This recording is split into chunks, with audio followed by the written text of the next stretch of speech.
গ্যাসের ঘাটতি কৃষি খাতে বড় সংকট ডেকে এনেছে। ইউরিয়া সার তৈরি হয় প্রাকৃতিক গ্যাস থেকে।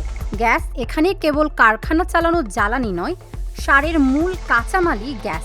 তাই গ্যাস কম পড়লে সরকারকে ভাগ করে দিতে হয় ঘরের চুলা, বিদ্যুৎ কেন্দ্র, শিল্প কারখানা, সিএনজি স্টেশন আর সার কারখানায়।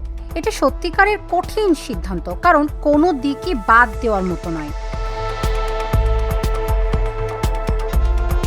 সেই ভাগাভাগিতে সার কারখানা বারবার পিছিয়ে পড়ছে।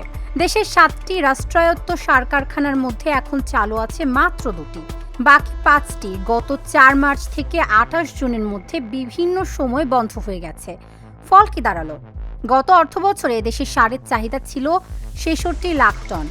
রাষ্ট্রায়ত্ত কারখানাগুলোয় উৎপাদন হয়েছে মাত্র 11,06,000 টন, অর্থাৎ চাহিদার 83% বেশি মেটাতে হয়েছে আমদানি করে। আমদানি মানে ডলার। গত অর্থবছরের 11 মাসে শুধু সার আমদানিতে খরচ হয়েছে $3.6 বিলিয়ন। আগের বছরের একই সময়ের চেয়ে 43% বেশি। সে একই ডলার, যার বড় একটি অংশ আগেই চলে যাচ্ছে তেলের বিল মেটাতে। আর আমদানি মানে সময়ও। বিদেশ থেকে সার আনতে দরপত্র দেওয়া থেকে জাহাজ বন্দরে পৌঁছানো পর্যন্ত লেগে যায় অন্তত 2 থেকে 3 মাস।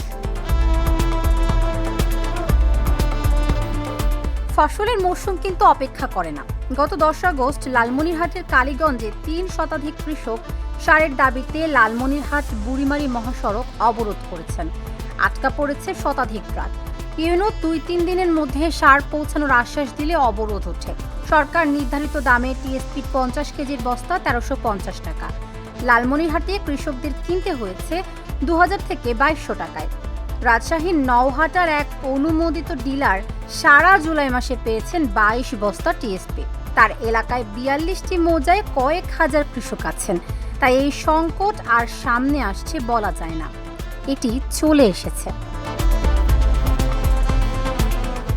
Dhaka journal, news desk.